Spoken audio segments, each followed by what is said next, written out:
This is your boy DJ Leon D. We told you on day one that we're not experts at anything, but we knew a lot about a lot of different things, and we're going to tell you what we think about it, and you can choose to follow our lead or do your own thing. It don't bother us either way. We just try and get some knowledge so you'll have a few friends, and you'll do the right thing by them and by yourself and by your family. So let's talk about something that a couple people asked me about. I cooked 600 whole chicken wings. 600. You can look in the video and you'll see a lot of pans of chicken. These are jumbo. Now, I'm going to tell you why I cooked them. I had 3 catering events at the same time, and they all wanted chicken wings. And so I said, listen, not a problem. I cooked 3 briskets the same day. You'll see in the video, I'm prepping the briskets. And then I cooked some baked beans and some sides and some macaroni and cheese and some other stuff. So it worked out very, very well. But I show you the seasoning I'm using. I use special rubs. Not really special. They're not your McCormick's, put it that way. They are rubs that I tend to flavor a lot of the places out of Texas, out of the southwest part of the country. I tend to use a lot of rubs from places down that way. They got a lot of great rubs down there that got a little Mexican flavor to them. Some people like Cajun flavor. You know, it all depends on what, rocks your boat. But I use them because they don't use pounds and pounds of salt versus anything else. Because a lot of people like a lot of salt on everything. I'm not one of them. I like salt, but I don't like to eat salt. So, and then I like using Dirty Bird. Dirty Bird gives that little kick to it. It's kind of like a little cayenne, But so people asked me, I said, hey, I ordered all online. Now, I used to make my own seasoning. And then after about a year and a half, I don't see how you make money off that, because the amount of time it takes to make your own seasoning is a mess and a lot of time. And there's no money involved. And plus, when I was making my own seasoning, I could always find a seasoning or two that's close to what I was making. And I could blend those two together with the right proportion. And I was good. I was good. I didn't need to spend hours and hours making my own. Nope, they had to do it. So, saying that, it's a real job cooking 600 chicken wings on 3 smokers. You're using every square inch. It's a real job. I don't care what the manufacturers tell you, how many square inches you got, and I got lucky. I have chicken flippers. Yes, I do. I have chicken flippers, and I'll put a picture of it here, because there's no way you can rotate through and flip all those chickens on time and have everything the way you want it to be. And the one thing I do, this is one. I have chicken flippers. I spritz the chicken, apple juice, a little Worcestershire sauce and all that kind of stuff combined together. But the one thing I do, this is where the work comes in at.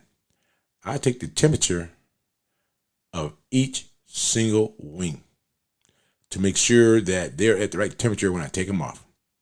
I don't cut corners, because I'm not going to have you sick from eating my food, especially an event where I'm catering. I'm not going to do it. You tell me what you want.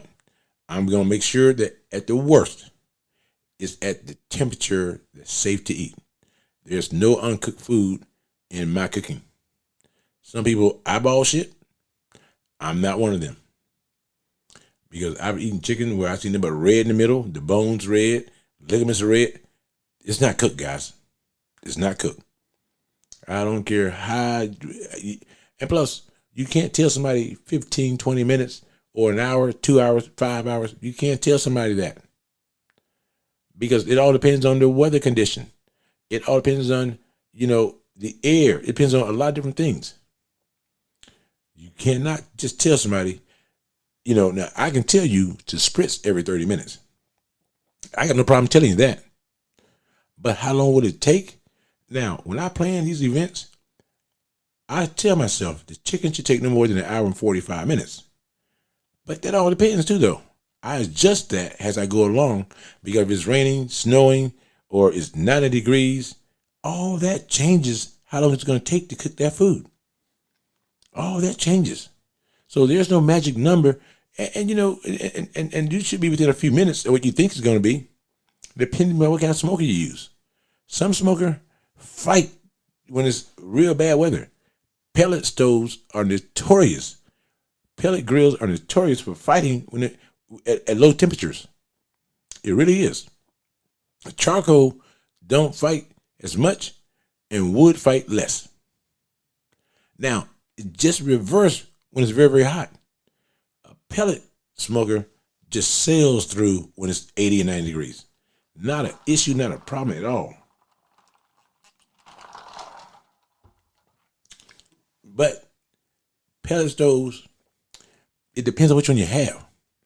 Now, I got Timberlines, I got Ironwoods, I got Pro 34s, I got the old 780s. I got all those. And they're insulated differently. They are insulated totally differently. The Timberline ain't no problem. The problem is grease buildup. And I don't know why grease builds up so easy in those damn things. I don't know why. Can't tell you why. I don't think Traeger can tell you why. Because I clean mine out all the time.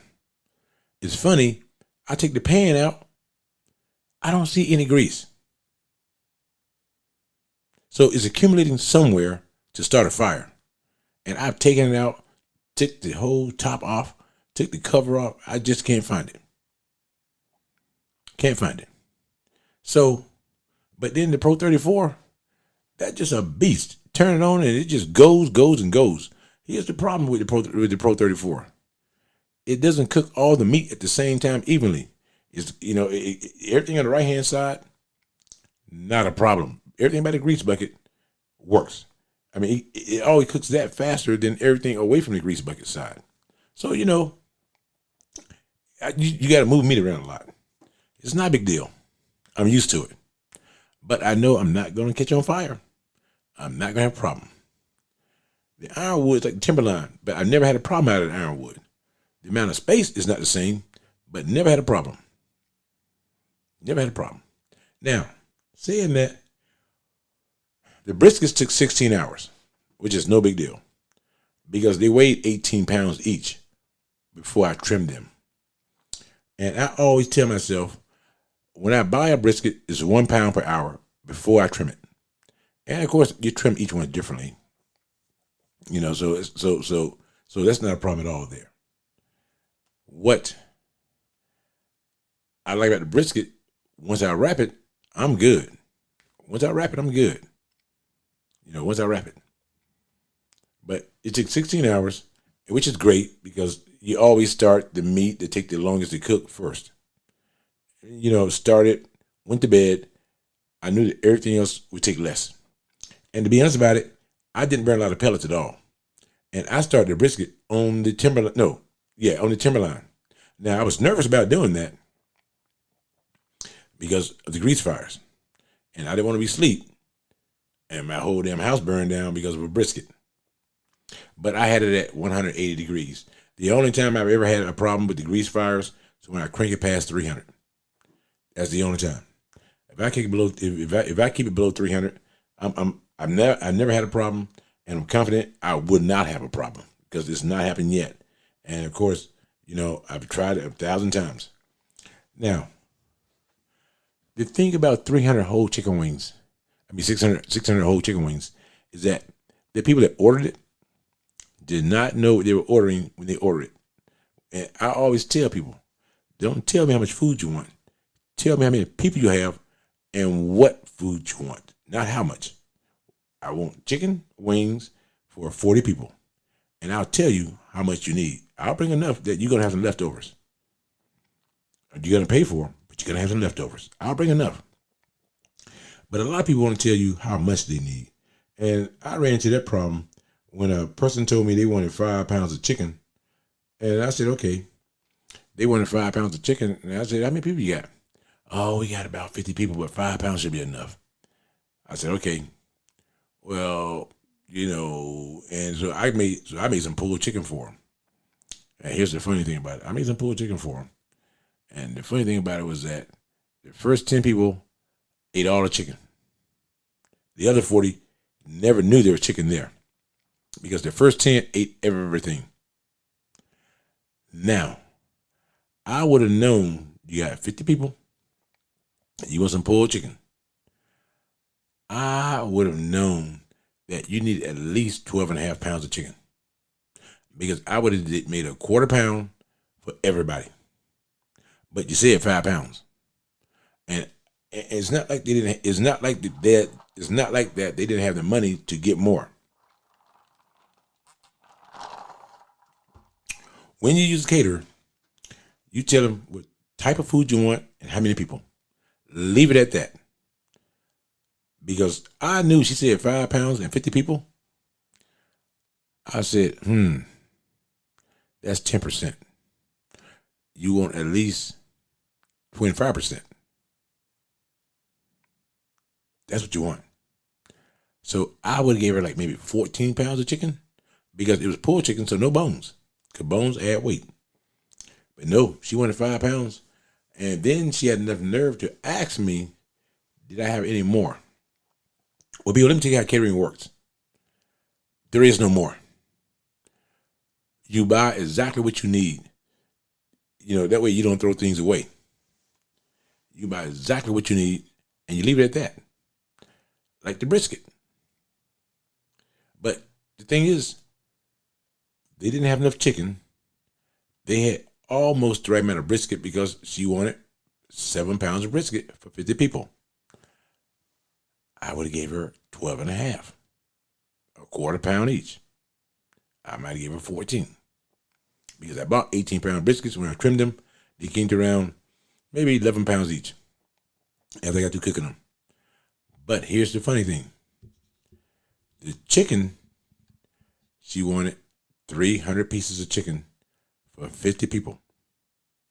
Now, these are jumbo whole wings, which most people eat 3 of them and they're full. 3 of them and they're full. You now order 6 for each person. So you end up with an imbalance of meats. If you was number 11 in line, the only thing left was a lot of chicken. The brisket and the chicken was gone. They were gone. Because I'm going to tell you how catering works. It's a buffet style. Or you can be served. When it's a buffet style, people always get more than what they're going to eat. They always do. Nobody goes in there and say, I'm starving. Let me get 1 wing and get back in line. Nobody does that. They're going to get more than what they want to eat because they let their eyes feed their stomach. So what I told her, hey, listen, you made a choice, which is a terrible choice. You want to pick how much food you wanted versus let me be the caterer. I end up being the cook. You want to be the caterer. You got what you got. That's your problem. And the idea of asking me, is there any extras, just cracked me the hell up. No, I bought what you wanted. I didn't buy what I thought you needed. So it was not an even distribution of the food. But that's why I cook. Now saying that, I had 300 more chicken wings at home. But they were for another event. And I had estimated how many whole wings they needed. And I estimated that they needed 300 of them. So I was not going to take from Peter to pay Paul. Paul made his own bad choices. So I was not going to do that. And they asked, and I feel really bad because I have catered their events before. But this was a new person who thought they knew what they didn't know. They thought they knew they didn't know. And I let them suffer because there's nothing I can do when you decide to pick your own poison. You decided to do it. You did it. It is what it is. Nothing I can do other than saying, here goes the invoice for what you owe me. That's all I can do. So I cooked all those wings. I measured the temperature on each one. I flipped all of them at least twice. I spritzed them the whole time. They came out as well as you would ever hope for. Nice seasoning on them. And a lot of people said, I mean a lot. They said, hey, I'd like for you to cater my retirement party as well. So I ended up with new business unexpectedly. I didn't expect anything new to come out of it because, I actually like the people I cater for. But they have a new person in charge. And it was my way of saying, hey, you just pay the bill. I'll cater, which includes the cooking and everything else. I'll handle everything else. But when you start going to areas that you're not familiar with and it's not your specialty, stay out of it. Some people have more money than sense, and some people think they got both of them. It all depends on the field you're in. But catering is not everyone's business. And there are charts to tell us how much food that you need per event based on the number of people. But also, there's a dumb chart too that tells us if a person wants 5 pounds, give them 5 pounds. I don't care if you got 300 people. And like I said, when people are serving themselves, you see a quarter pound and you say, oh, okay, they're going to serve themselves. They probably get a third of a pound. We know that. We know it's going to end up that way. People sit there and think they know better. First of all, you're not cooking for your family. You're cooking for friends, and friends, you know how your family eat. Friends are going to be a little bit different. You don't know how they eat. And then you got an event, they got mostly men. Everybody knows men eat with their eyes. Men eat with their eyes. What you don't want, women eat a little bit differently. You can put a salad out and a woman will at least look at it.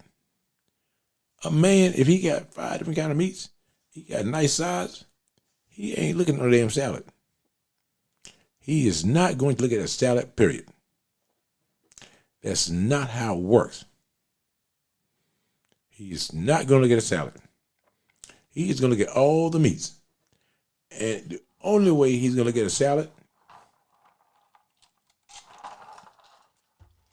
is when his wife tells him to. But let her not be there. He is finna go and eat like a huge animal. Because women like getting small taste. A small amount of taste and everything. Not a problem. A guy knows what he likes, and that's all he wants. A lot of that. It's kind of like kids. I can make the world's best brisket with macaroni and cheese, and my kids eat more macaroni and cheese than they will brisket. It's just how they think. Just how they think. And I can sit there and tell them, man, the brisket is great. The fact that macaroni and cheese is so cheap to make, kids don't understand all that. They just know that it's good. So we had fun, the catering event. I felt bad that they ran out of food and stuff, but I felt great that the person made a mistake. Because she already told me next year, I'm just going to tell you how many people and write you a check. How many people and what you want. Don't tell me how to get or how much to give you. That's the biggest insult you can give any caterer. Because I have yet to ever have a catered event and we ran out of food. I never saw it. So that's how the 600 wings came about. 2 different events. One person screwed up. One person was right. And it was 2 different events. And it was a fun event on the second one because I knew they had a lot of food. And I got so many compliments and additional business from the second one. I got additional business from the first one, but nothing like the second one. And yet one had 100 people and one had 50 people. And I cooked a lot of food and everybody enjoyed all the food, at least what they had. The second one was a lot smoother. And the people seemed to be, they were a lot more nicer. And I can tell by the tip they gave me too. They really appreciated what I had did and the fact that they said we had lots of food. Matter of fact, I even brought back 50 wings. And I said, okay, here you go 50 more wings. Out of 300, I brought 50 of them back because Some people, when you take food, they don't believe in leftovers. They don't take leftovers home and all the other kind of stuff. Some people are just different. It depends on the crowd you have and the people you know and who you invited. Relatives have no problem taking food home. Friends aren't quite like that. So I went to explain why I had all those chicken wings, because that's a lot of chicken wings. That's a lot of work by myself. This is your boy DJ Leon D. We just talked about the 600 chicken wings, how they came about. Each one had the right temperature on them. Everything went perfect. It was not a burnt mark or a black mark on none of that. None were underdone. That's just how I cook, how I roll. Your boy Leon D. Peace.